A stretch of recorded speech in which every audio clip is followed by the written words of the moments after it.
Hey there everyone, I'm gonna need you to give me all the cash in your pockets. Don't worry, it's nothing personal.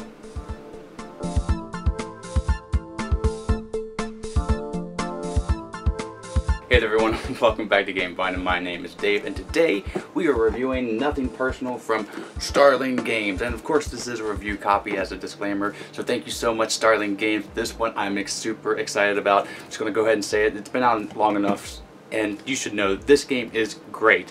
I played this game one time, only one time before I got this copy, and it was at CincyCon, and it was with 4 other strangers, but they were experienced and I was the only one that didn't know how to play, so I was inducted and kind of shown the way of Nothing Personal in the negotiations, so I think I was eased into it. But the game is basically just you trying to become the best boss, best family member with the most respect at the end of the game after 4 rounds. This one has revised it just a tad bit. Instead of going the 5 rounds, it goes 4 rounds. So without further ado, let's check out this fantastic production quality, and then I'll give you my thoughts on how this game is and give it a grade. Let's go.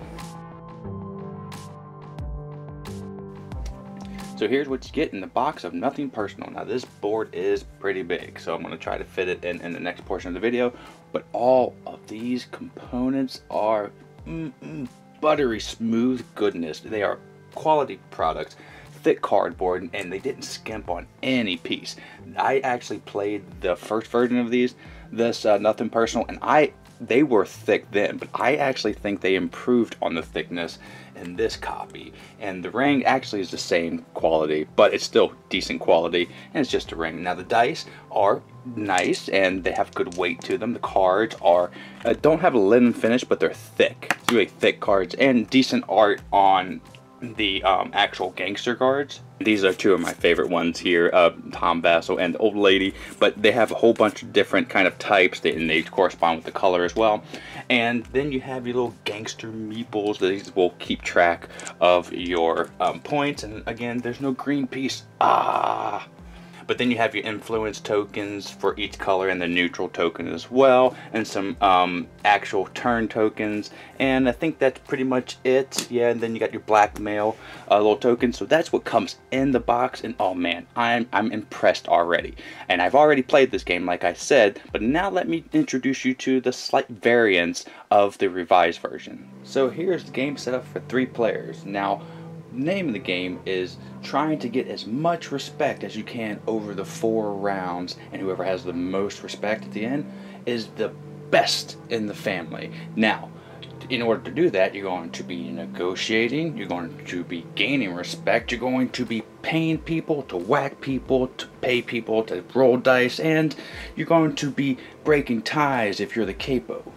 All the while trying to throw all the influence as you can at all these gang members to be the best. Now let's go over the specifics, and I'll zoom in. So like I said, you'll be playing 4 different rounds, and each round consists of pretty much 3 phases. The business phase, the crew phase, and the feds. Now everybody will start with $5, their blackmail card, and all their influence, and these gang members are already placed out here with the capo being at the very top. First phase of the round is draw influence cards, so each player will draw 3 influence cards, and they can draw more if they want to if they pay up. $10 per influence card, and these are the influence cards right here, and they're pretty powerful. Some are more powerful than others, and like I said, you can get 3 at the very beginning of your turn, and you can pay for more, and there's no hand limit on how many you have here, and they will cross over from turn to turn. So this one here says add 2 influence to a hitman and 1 influence to a thug, and if it says or, you have to pick, but if it says and, you do the first one and then the second one. So 1 influence to a con man, and this is important because certain of these characters here are con men and different like brawlers and stuff like that, but then this one here is blackmail a gangster, so you would do both of them, and each one of these cards that I have in my hands basically are the or one. But that's how influence cards work. You'll draw them at this part of the round, and then you'll play as many as you can. You can also discard an influence card to put 1 influence on a gangster. And during this first part, after you've done that, then you can pass, and then you go over to the second phase of the round. the crew. Now this is where these gangsters come into play, and you will activate any gangsters here, starting with the gangster that is in this position here, and then you would descend up to the boss, and that's how you activate them. Now this guy right here, you can perform his power if you like. Focus up, focus up. Okay, and he steals $2 from each opponent. So if you're playing with an all 5 person, you can get $8 just from using his power. Or you can perform a positions power. So as you can see underneath here, you can whack a gangster for 10 bucks. And when you whack somebody, you're going to be rolling this red dice. And it's a chance that you'll be able to kill them, or there's a chance that you'll die like I just did right here, and you'll get a knife. So it's a bit of push your luck. Or you can attempt to make a move on one of these other guys here. So when you attempt to make a move, you would roll this other dice here, this black one, and you would take the respect that is on the board and the respect that the card has, and you would add it to the result of the black dice, and you would pick one of the people that are higher up. So he's going to pick Granny here, and he's got 7, and she has 5, so that means he can swap here, and Granny has to go down.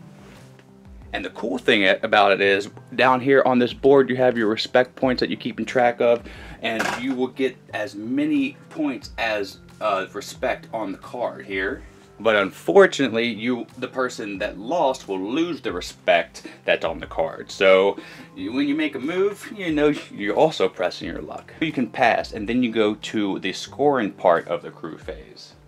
This is where you will see whoever has the most influence on these characters, because you will be negotiating and playing in the influence cards in order to get the powers, and whoever controls these gangsters, they're going to score the respect points and the money corresponding to the board and the card, and you would do that right away. So that is the second phase of the round.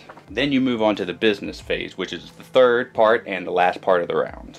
You would see if any gangsters are arrested, and this is when somebody has 10 influence on the card. Now sometimes you will try to push that on a card so that person can stop using it. You'll just throw influence on him to get him arrested, or you'll do it by accident, and well, stuff will just happen. So he'll go to prison, everybody else will go ahead and fill the spots, and then you move this and just take from the gangster deck and put somebody on deck here.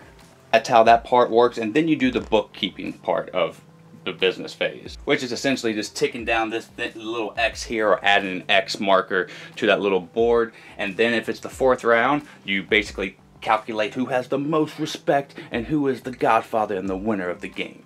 I promised myself I wouldn't do too much of an accent. And there are other rules that I didn't go over, like the whacking and the vendetta, but you can go over those. They're pretty simple. But negotiating will happen throughout the whole game, and that's the best part in my opinion.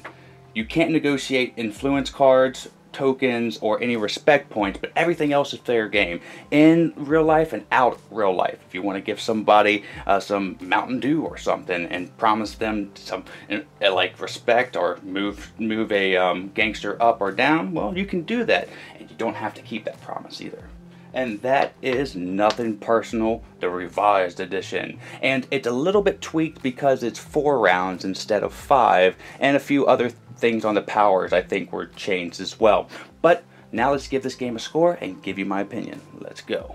Now, 2 quick points. If you have the expansions for the old copies, you can integrate these into the new things, so don't fret. Now, the question is, do you have to get this one if you have the first copy, or should you get this one instead? I do think you should get this version instead, especially because you can integrate the expansions. And if you have the first copy, I don't really think you need to run out and get this one, but the revised version, the art is just spectacular. Okay, now let's get to my thoughts.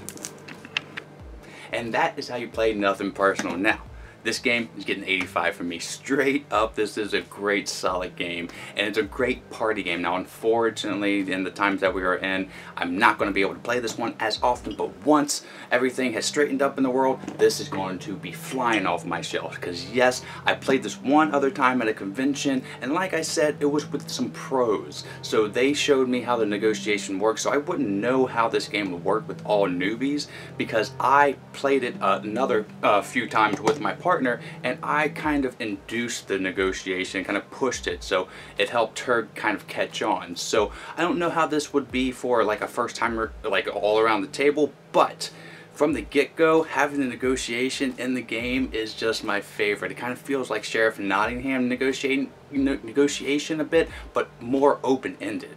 And at the convention game that I played, we were even given real money. I had $1 in my pocket, and I was like, I'm gonna give you this $1 if you move that guy's gangster down for me.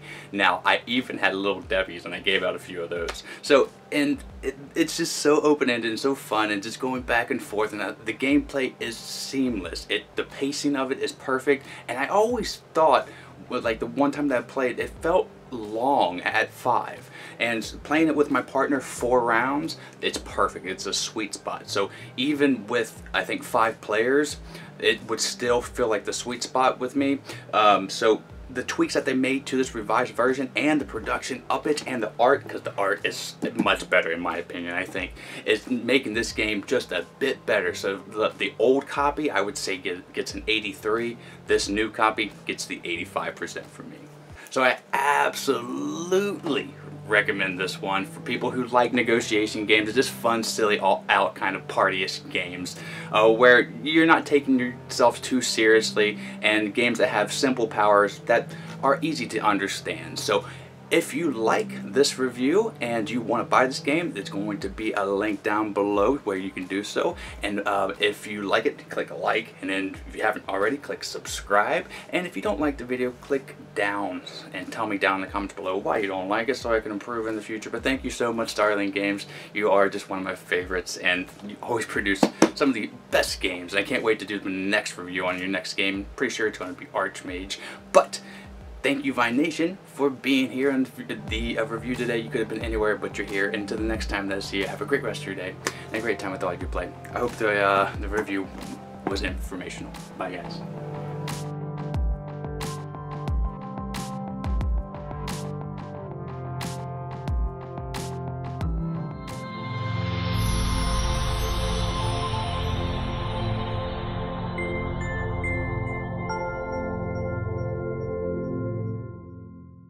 Miko, it's time to go.